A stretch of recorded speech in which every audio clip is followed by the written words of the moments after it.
Hello friends, income tax के नए circular में एक बहुत इम्पॉर्टेंट रिलैक्सेशन दी गई है आप सभी के लिए, जो हम इस वीडियो में करने वाले हैं डिस्कस। तो जुड़े रहिएगा वीडियो की एंड तक। उससे पहले चैनल को सब्सक्राइब कर लीजिए ताकि सभी इम्पॉर्टेंट अपडेट्स आपको मिलते रहें। तो आपके सामने ओपन कर रही हूँ ये सर्कुलर की डेट है 13 जुलाई 2020, यानी कि आज इशू किया गया है।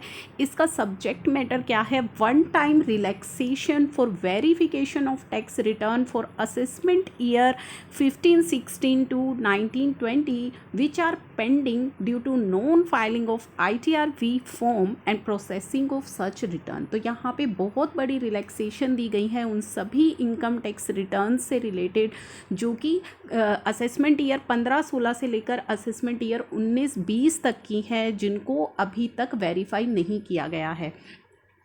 In respect of income tax return which is filed electronically without DSC, जो income tax return without DSC file की गई है electronically, the tax payer is required to verify it using one of the following modes. तो tax payer को उन्हें verify करना होता है इनमें से किसी भी एक मोड के थ्रू। कौन से वो मोड हैं?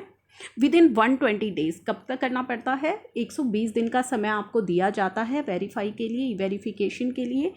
थ्रू आधार OTP आप कर सकते हैं उसे ई वेरीफाई।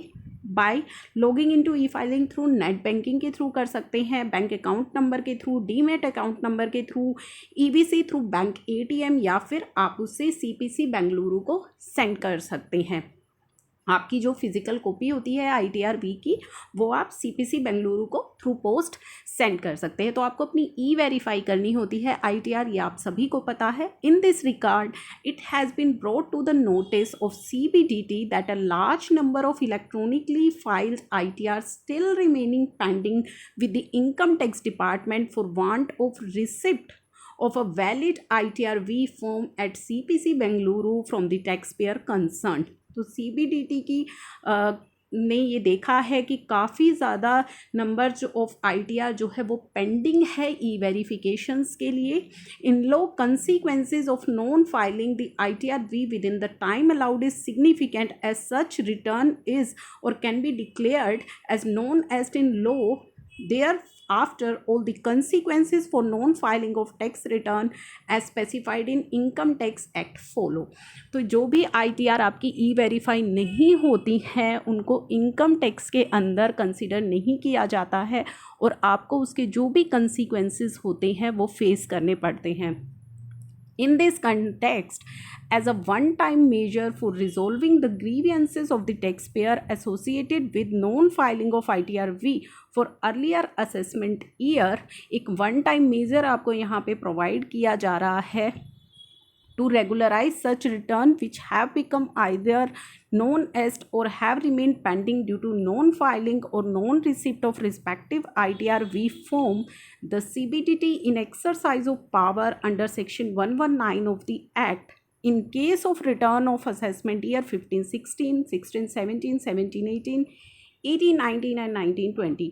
तो यहाँ पे क्या रिलैक्सेशन बेसिकली आपको दी जा रही है कि जो भी आपकी वेरिफिकेशन पेंडिंग है असेसमेंट ईयर 15-16 से लेकर के असेसमेंट 19-20 तक due to non receipt of ITR-V जो है CBDT को रिसीव नहीं हुई है, which were uploaded electronically by the taxpayer within the time allowed under section 139 of the Act and which has remained incomplete due to non-submission of ITR-V form for verification, hereby permit verification of such return either by sending a duly signed physical copy of ITR-V to CPC Bengaluru through speed post or through EBC and OTP modes as listed in paragraph 1 above. Such verification process must be completed by 30th September।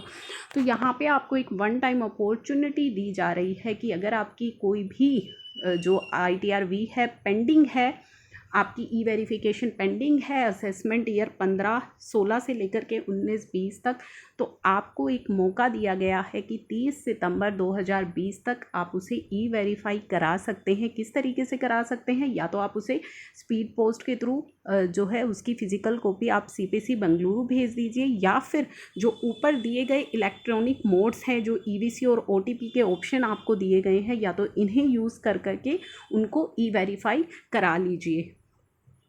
However, this relaxation shall not apply in those cases where during the intervening period the income tax department has already taken recourse to any other measure as specified in the act for ensuring filing of tax return by taxpayer concerned after declaring the return as non-east।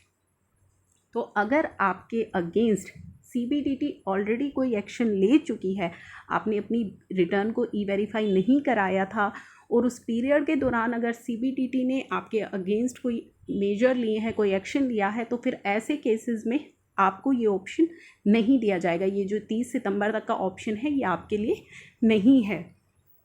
Further CBDT also relaxes that time frame for issuing the intimation as provided in second proviso to subsection 1 of section 143 of the act and direct that such return shall be processed by 31st December 2020। तो आपके पास जो intimation आती है section 143 sub section 1 के अंदर, उस intimation को भी टाइम को यहाँ पे एक्सटेंड किया गया है 31/12/2020 तक। यानी कि जो आपकी इनकम टैक्स से इंटीमेशन आएगी वो आपको 31 दिसंबर तक अब यहाँ पे आ सकती है।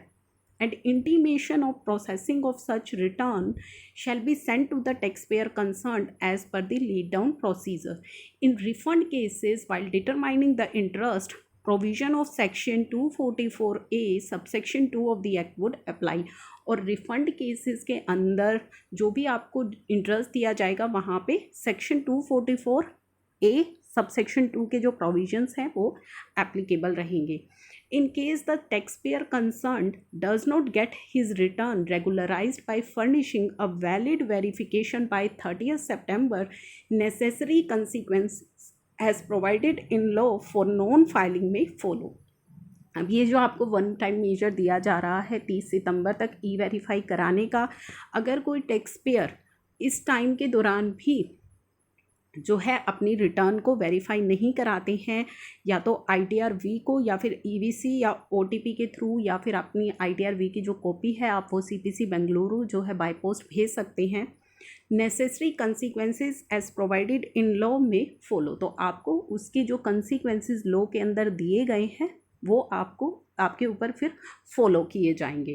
तो ये जो वन टाइम अपॉर्चुनिटी आपके लिए प्रोवाइड की गई है, आप इसका फ़ायदा उठाइए। अगर आपकी कोई भी ITR ई वेरीफाई नहीं हुई है असेसमेंट ईयर 15-16 से लेकर के 19-20 तक, तो ये बेस्ट अपॉर्चुनिटी आपको CBDT के थ्रू दी गई है, जो कि इससे पहले अभी नहीं दी गई थी। नाउ ये थी एक इम्पॉर्टेंट इन्फॉर्मेशन, जिसे ज़्यादा से ज़्यादा लोगों के साथ शेयर कीजिएगा। अगर किसी की भी ई वेरिफिकेशन पेंडिंग है तो उस तक ये न्यूज़ पहुंच सके और वो इस एक्सटेंडेड डेट का बेनिफिट ले सकें।